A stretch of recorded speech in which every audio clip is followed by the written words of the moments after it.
Minnesota Twins, they lose an extra innings versus the Rays for the second night in a row. We're breaking it all down. It's coming up next on the Locked On Twins POSTCAST.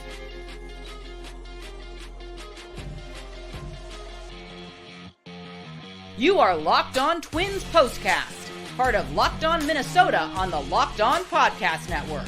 Your team every day. What's up? What's up? Back in the lab, back at it. Another Minnesota Twins POSTCAST episode right here on the Locked On Sports Minnesota Network. You got myself, Luke Inman, at Luke_Spinman. That's the man. He's back. Theo Tollefson, Twins expert over at Zone Coverage MN. He's on X at Theodore Tollef1. And Theo, before we jump into all the action from today, quick reminder, today's episode brought to us by Prize Picks, the easiest and most exciting way to play daily fantasy sports. Go to prizepicks.com/LockedOnMLB. Use code, all lowercase, LockedOnMLB for a first deposit match up to $100. Okay, another wild one today, man. Twins versus Rays, Game 3 for all the marbles. Simeon Woods Richardson on the mound for this one. Another rock-solid outing from him. More on that here in a second. Bottom 3, though, Twins down 2-1. Royce Lewis. Guy's on autopilot, man. Just a machine. 5th home run in his last 7 games. Ties it back up at 2 apiece. Top 9, down 1. Things start to unravel a little bit for the Twins. Jay Jackson comes into the game, gives up a solo shot, and then another 2-run shot. That makes it 6-2. Remember, Duran, he's been used a lot the past few nights, so Rocko probably wanted to give him a rest. Bottom 9, though, Twins make things interesting again. 2 men on, 2 outs. Miranda at the plate, 2-2 count, bombs away to left center, 384-foot game-tying home run. Royce Lewis up next with a chance to win it. Target field on their feet. Puts one out to the warning track for the 3rd and final out. So for the second night in a row, we go to extras. Rays knock in 1 to go up 7-6 off Griffin Jacks. Bottom 10, Correa comes in to pinch hit, flies out to center. Royce Lewis tries tagging from 2nd to 3rd, gets gunned down for the double play, kind of sucks the air out of the stadium again. Carlos Santana, 2 batters later, flies out to center to end it, and the Twins lose 2 out of 3 to Tampa. They drop to 41-34 now on the year. A wild game, man. Again, let's talk Woods Richardson here in a second, but first, as always, just kind of biggest takeaways, your 8 topics from Game 3 versus Tampa today. I think the A topic from this whole series is every game went to extras. Yeah. Everything was a battle between these two teams. Tampa has not been the juggernaut out of the AL East they have been in recent years. They're taking the resurgence back. So it's just telling that both these teams are fighting against each other, kind of equal level playing field. And, you know, the bats showed up late. They showed up, but it was a little too late. And, you know, a base running plunder in the bottom of the 10th is really what costs the Twins in this one when it comes down to it. But at the same time, I mean, the Rays don't get that run scored if there's no stupid extra runner on second and extra innings rule. And I'm never going to stop saying my disliking of it because you got to get the runner on base. Right. So there is that. But, you know, I think we got to really look at Carlos Santana's proven to be worth his while in this 1-year deal. And he's still showing he's got gas left in this tank as a hitter. And the Twins are very lucky to have him. And Jose Miranda, I mean, we're going to keep singing his praises as long as he keeps hitting like this because he came up in a clutch moment for the 2nd time this week. He did it Sunday night against Oakland, was there to see that game live. He did it again here in the bottom of the 9th today, just to make sure that this game could be another chance for the Twins to win, send it to extras. I mean, he's been really just doing his part when he's getting that playing time. And I think that's just huge compared to where he was a year ago. Yeah, 100%. Kind of a theme this year, too, with this offense. Twins bats quiet for the first 5-6 innings. But, man, sometimes, some nights, feels like more nights than not, they flip a switch 7th, 8th, 9th inning and really start to turn it back on. 7 left on base today. 1 for 9 with runners in scoring position. In comparison, Tampa, 8 left on base. Okay, so pretty much the same, neck and neck. 3 for 18 with runners in scoring position. So twice as many opportunities with men in scoring position today. Can you walk us through or talk about the Max Kepler injury from what you saw? It sounds like sliding into first base. Just any information you know, or can you share about the possible severity from just what you saw with your own 2 eyes? I mean, he bunted with 2 strikes and 2 outs, which is never a good thing to do. I mean, if you're going to bunt, make sure you're doing it with less than 2 outs and less than strikes. But he slid into first base head first, and he had a little tweak in his neck, and that's what removed him from the game. Obviously, beat writers are in the clubhouse right now to get the information to know the severity of it. I will be at CHS Field to keep an eye on if Matt Wallner remains in the Saints lineup tonight. He's still expected to be in there. There have been no updates. He is currently in right field batting third, but the Saints outfield's also depleted. So I'm curious to see if they just let him play tonight and then see what happens tomorrow, just to see where he's at as well. But then again, there's the other side of the coin. You let him play, possibility he gets hurt when you need him. So right. That's a little dicey now. That's a little dicey for sure. Wonder if Rocco's on the phone right now saying, "Hey, well, that would be Derek." Derek, yeah, sure, but you know what I mean. Let's dive into that a little bit more. Let's say Kepler's out 2-3 weeks, just flinging something out there. What is the ripple effect outside of Wallner, kind of the first guy you think of, first guy in line?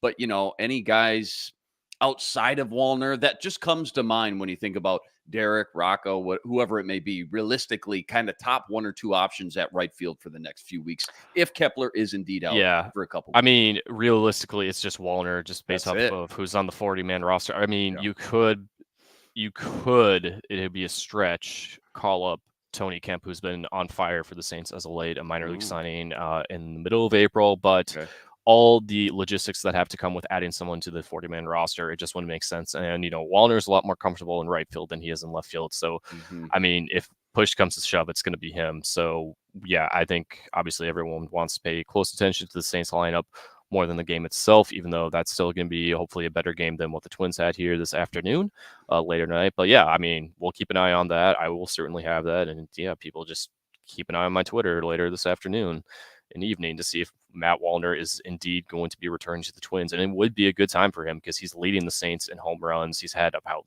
11 or 12 over the last 4 weeks. He's just on fire. You don't want this. I mean, the Twins lineup depth has been pretty good so far this year in terms of injuries. I mean, Royce being the obvious one. And there have been a couple of other stints from Buxton and Correa, but nothing too severe.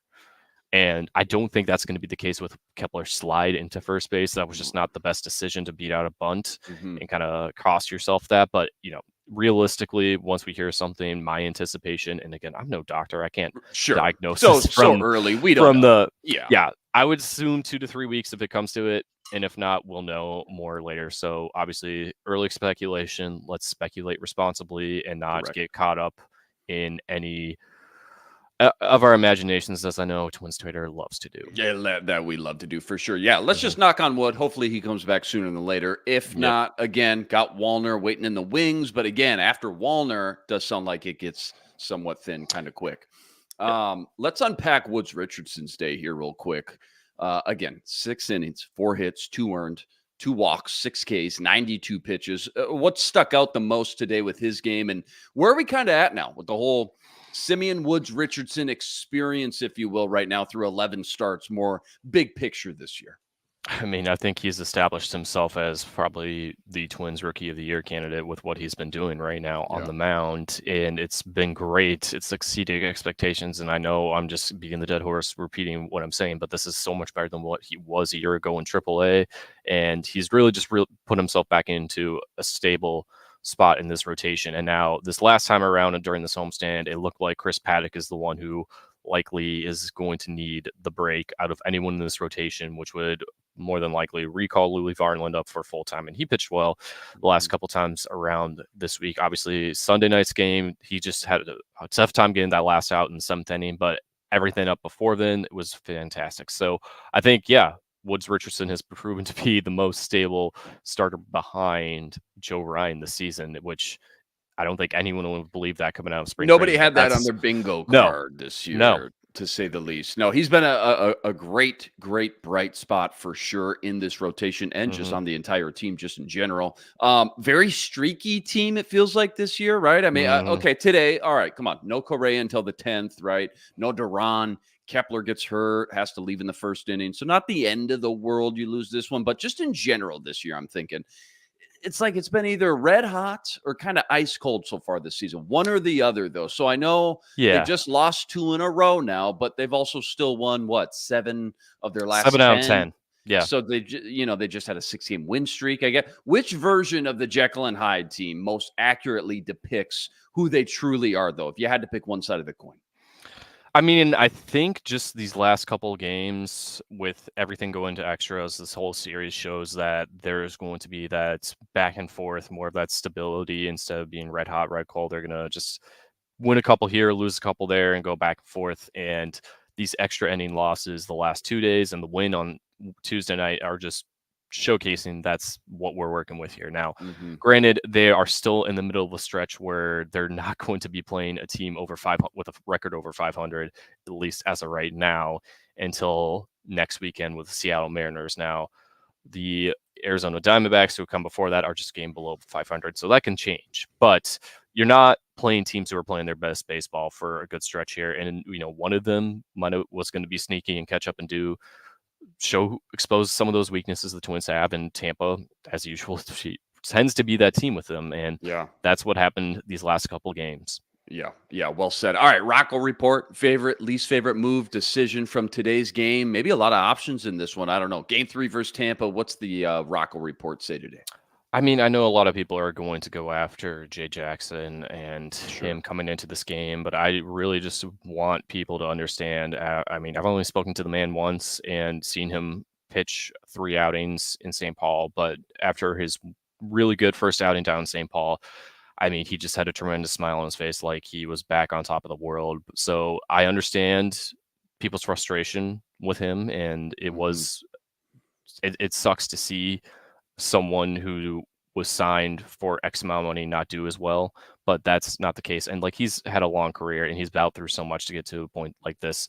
I mean, you can have your frustration, but don't attack the man personally. And I feel like I was seeing a little bit of that on Twitter, which is why I just want to say, calm down, Twins Twitter. Yeah, Twins Twitter in general, maybe a little toxic at times, just to say the least, but we all know that. All right, plenty more deep dive from this one. Plus, we got our nerdy stat of the day. That's all coming up right after this. Quick reminder, this episode brought to you by eBay Motors. Passion, drive, patience. The formula for winning championships is also what keeps your ride or die alive. And eBay Motors, they got everything you need to maintain your vehicle and level it up to the ultimate peak performance. Superchargers, roof racks, exhaust kits, LED headlights. They got it all. And whether you're into speed, power, or style, they got you covered. With over 122 million parts for your number one ride or die, you'll always find exactly what you're looking for. And with eBay's Guaranteed Fit, your part guaranteed to fit your ride every time or your money back. Because with eBay Motors, you're burning rubber, not cash. With all the parts you need at the prices you want, it's easy to turn your car into the MVP and bring home that win. Keep your ride or die alive at ebaymotors.com. Eligible items only. Exclusions apply. eBay's Guaranteed Fit, only available to U.S. customers. All right, just a random question for you about Rocko, because I look at these box scores after every game, and it just feels like when I scan the scorecard every night, this guy uses more pinch hitters than like anyone else in the league. But you're my expert on these things, so I don't expect you to like know where they rank when it comes to like pinch hitter usage. That's kind of obscure and out there. But why do you think Rocko trusts these guys so much every night? Well, I can't give you an exact stat, but I would definitely put him in the top third of the league in terms of just being versatile and just using every guy on the bench. No. I mean, again, look who they just played. Look where Rocko came from before he joined the Twins organization. Right. This is what Tampa was doing for a long time, and they're still doing it, not to the same extreme as the Twins, but it's what he does, what he trusts, and he wants to get his guys out there every night playing if they can. Even though Correa started on the bench today, that pinch hit, I mean, ended his hit streak, unfortunately, but that's what happens sometimes when it comes down to it. He doesn't want anyone, feeling like they're wasting an opportunity just sitting on the bench. And sometimes that can be really good. Sometimes, I mean, that can still overexhaust everyone. And I know every player would rather be on the field every day that they possibly can than not. So there's a lot of checks and balances to go along with it. So, overall, it's a good thing, but looking at things after Kepler was out in the first, I mean, you're depleting the outfield depth chart with Margot coming in and then making the pinch hit for Willie Castro and and you still were able to make it work defensively, but that's where it can be a little too much sometimes. How do you feel about the bullpen right now? How should we feel? Just temperature, just trying to gauge this temperature, gauge the room. There's been a lot of nail biters this last week. And, I swear, I know Jay Jackson had a tough outing today, but I swear, like 4 out of 5 times when a starter only makes it through 4 or 5 innings and they need these guys to come in and clean up the 6th, 7th, 8th, 9th, sometimes extras, it feels like they've been some of the more consistent performers on this team and just keep taking care of business, so to speak. How good is this bullpen right now, and how important have they been when it comes to winning some of these close games?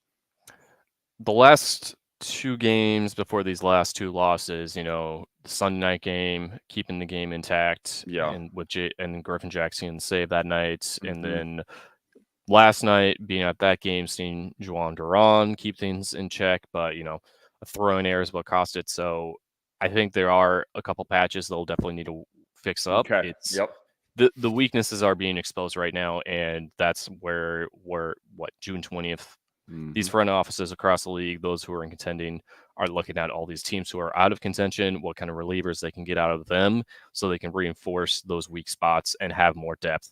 I mean, Cody Funderburk could possibly be called up to replace Jay Jackson. I mean, it's a possibility. He's got a 1.13 ERA since he's last was optioned down to St. Paul. So I think, especially with Okert having some troubles today this afternoon too, and Caleb Thielbar not looking so great as of late, having a third lefty would not be a bad thing at all. So temporary fixes, but they obviously played things cautious last trade deadline, not getting the reinforcements with the Jorge Lopez, giving them some shock and disappointment with adding the bullpen depth. So I think this time around, they're not going to make that same mistake and do nothing that a reliever is going to have to be added at some point. Yeah, well said. Nerdy stat of the day, crazy stat, fun analytic, Twins related, of course. Lay it on us. What do you got today? Carlos Santana had career home run 313.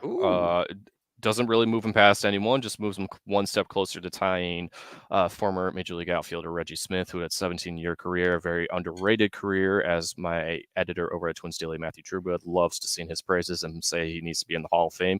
Kind of a Tony Oliva equivalent if he stayed healthy. So if Santana gets a home run or 2 this weekend, he'll tie Smith past him, which, this is still good stuff. I mean, he's in that 300 home run club. We'll see how much further he gets up there, but hey, I mean, at least these are not being hit against the Twins like most of them were in his career, and they're now being hit for them. I love it. All right, don't go anywhere. We got to preview Game 1 versus Oakland tomorrow. That's all coming up right after this. Quick reminder, today's episode also brought to us by Prize Picks. Prize Picks, America's #1 fantasy sports app with more than 3 million members to date. And for me and my money, it's by far the easiest and most exciting way to get in on all the action while you watch your favorite sports and your favorite players. All you got to do, you pick more or you pick less on 2 or more player stats, and you watch the winnings roll in. Baseball season obviously in full swing, so whether it's strikeouts, RBIs, home runs, you name it, they got it. Take your pick on more or less and add them to your Prize Picks entry today. Plus, they now offer Apple Pay for quick and easy deposits into your account all season long. Download the Prize Picks app today. Use code LOCKEDONMLB for our first deposit match up to $100. One more time, that's code LOCKEDONMLB for a first deposit match up to $100. Okay, Game 1 tomorrow. Paddock on the mound versus Joey Estes. Anything noteworthy for tomorrow's matchup we should keep in mind? Or anything about this series now coming up as a whole, especially after just seeing this Oakland team and sweeping them 4-0, just last week? Yeah, I mean, Oakland got a win earlier this week against Kansas City, which is huge in the standings, but they're down 2-0 to the Royals right now in the top of the 6th out in Oakland.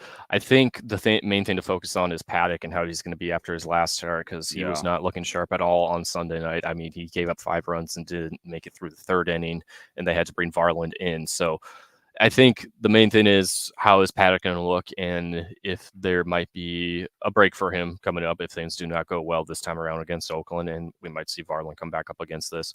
So, and then on the offense side, I'm not really too worried about it. I think, the exposing losses with the loss today. There are some weaknesses exposed in Royce Lewis's gameplay. Field and error, sometimes those things just happen, but that running decision in the bottom of the 10th was costly. So I think he's definitely going to be walking away with trying to make improvements from that. But we don't have to worry about him on the offense side because he keeps hitting home runs. And I guarantee you he's going to have at least one no-Gordon. Are you telling me Royce Lewis is now going to be playing with a chip on his shoulder? Like, that's just scary, man. That's just wild to think about. I think, ahead. he's one of the best 25-year-old baseball players we've probably ever seen in our lifetimes. Wow. But Crazy. There's still some polishing that needs to be made. And for sure. Yeah.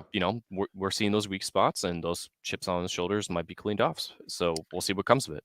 Yeah, well said there. How about this just 9-game road trip that's coming up after today's game? It's been a very extreme schedule, kind of hot and cold as far as home and away games go, hasn't it? 9 straight on the road. Then we just wrapped up 10 in a row at home. Now 9 more straight on the road. West Coast trip, Oakland, Arizona, Seattle, bang, bang, bang. Any more notes or just bullet points you think about first when you think this big West Coast road trip now that's on deck? We'll see how the balls are flying in Arizona with the humidifiers there. That's a big thing. And if Arizona's turning around this weekend, let me double check who they're playing here. They are in Philly against the best team in the National League. All right. So that will be an interesting series to watch and see how they come out of that before they play the Twins for 3. And then Seattle, their pitching staff continues to be the best in the American League. So that will be a tough challenge for the Twins rotation to be on par with that. I know the Mariners lineup has not been the most flashy hitting. They have their weaknesses with the strikeout game as much or worse than the Twins this year, I would say, compared to last year. So, there's definitely some things to keep in mind in these next 9 games, but it's still a favorable on paper matchup, but we'll see what the results hold. Absolutely. That's why they play the game. I haven't asked this in a while. Catch us up on the AL Central race the last few weeks specifically.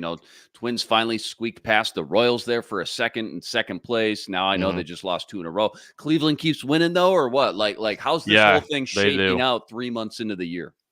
Yeah, Cleveland is up on the Twins and Royals, both 6.5 games. And with the loss today, Twins Royals are back and tied for second place. So if the Royals beat the A's, it's going to be a half-game lead.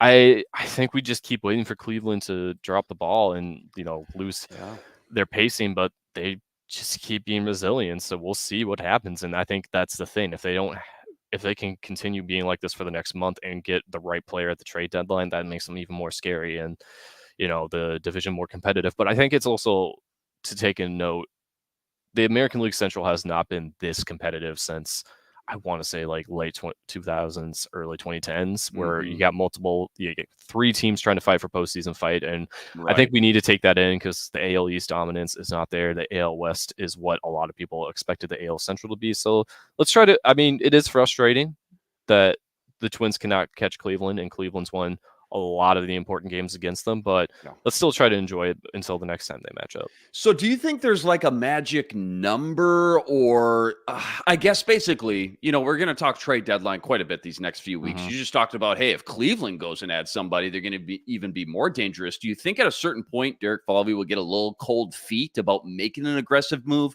if they're, they get to a point where, okay, we got 5 days before the trade deadline. We got to make a move, but wait a minute, we're down 9 games in the Central right now, 10 games. Is there a magic number or just kind of the mindset about being aggressive? But wait a minute, maybe now is not the time to go do that with Cleveland being so hot. I think we need to revisit that question after the All-Star break. It's a little too early to tell. Sure. That's fair enough. There's still enough baseball to be played between now and then that after the All-Star break, then we'll have a better state of, better just state of where the Central's at. So no, you're absolutely, a lot can change and probably will change from now until then for sure. All right, last one. Who's going to be the first one of these young studs we see up in the bigs first? Brooks Lee, I know sounds like he's red hot. Festa keeps getting talked about. Maybe there's a third guy in the mix I don't know about. Who's coming up first and when's it going to be, do you think, if you had to guess? Brooks Lee is looking like the guy who likely will be. Festa could be too, but that requires some 40-man roster moves. But as we discussed earlier in the show, Jay Jackson could be, gone from the organization, and I hope that's not the case and hope for the best for him. But I think realistically, Brooks Lee, because before the Saints game got rained out on Tuesday night in 5 innings, I mean, he had the difference maker hit an opposite field grand slam from the left side of the plate. Talked to him briefly after Tuesday night's game, and he said his dad being there, watching him in person, was the difference maker really for him to have all this confidence behind him. And the funny thing was, he had 2 more at-bats and still had the bases loaded in both those at-bats, but didn't really do anything with it. It's just crazy. And then 3 doubles yesterday. He's in the lineup again tonight, so who knows what you're going to see at the ballpark. And honestly, if Twins fans are having a sour taste in their mouth from these last 2 losses, go watch the Saints games however you can. Listen to them on the radio. A lot more accessible on the CW network, which Comcast has not dropped, unlike Bally. So, there are options. Watch and listen. And if you want to see how Brooks Lee is, Matt Wallner is, if he does play tonight, and David Festa's on the mound too, he's got some of the best swinging stuff, missed stuff in the minors. I mean, you can't go wrong. Yeah, a lot of fun. And then the state of Minnesota right now when it comes to baseball, that's for sure. Can't wait to see Brooks Lee up in this lineup, man. Hopefully sooner than later. But again, not going to rush things. And it sounds breaking like news, Jay Jackson has been DFA'd. Oh, wow. Just as we're about to wrap up, there goes That's JJ. reported by Bobby Nightingale of the Star Tribune. So bye-bye. Any quick knee-jerk reaction, ripple effect now, what that means, who's coming up? That 40-man roster spot, like? Yeah. The 40-man roster spot opens up for David Festa. I will say that. Wow. So, okay. And there are a few Did we guys. just speak that into existence, do you think? Did we just do that? No, was that was us? tweeted like 6 minutes ago, so we are a little bit behind. All right, fair enough. All right, yeah. All right. Twins lose 2 out of 3 versus Tampa. Let's get out of here. Back on the road tomorrow for 9 in a row, all on that West Coast. Starts in Oakland. Again, Chris Paddock on the mound versus Joey Estes. First pitch. It's a late one, 8:40 p.m. As always, huge shout out to everybody that joined us on the stream. Rest assured, we're going to be back each and every game right here to break it all down. Quick reminder, got to go check out all of Theo's work on X at Theodore Tollefson. Plus all the work he's always ripping up over at Twins Daily, plus ZoneCoverageMN.com. And if it's not too much trouble, as always, go like this video, subscribe to the channel, help us get to 8,000 subscribers. That's always much, much appreciated. All right, that'll do it for us today. Theo Tollefson. I'm Luke Inman on Twitter, at Luke_Spinman. We'll see you next time. But until then, signing out.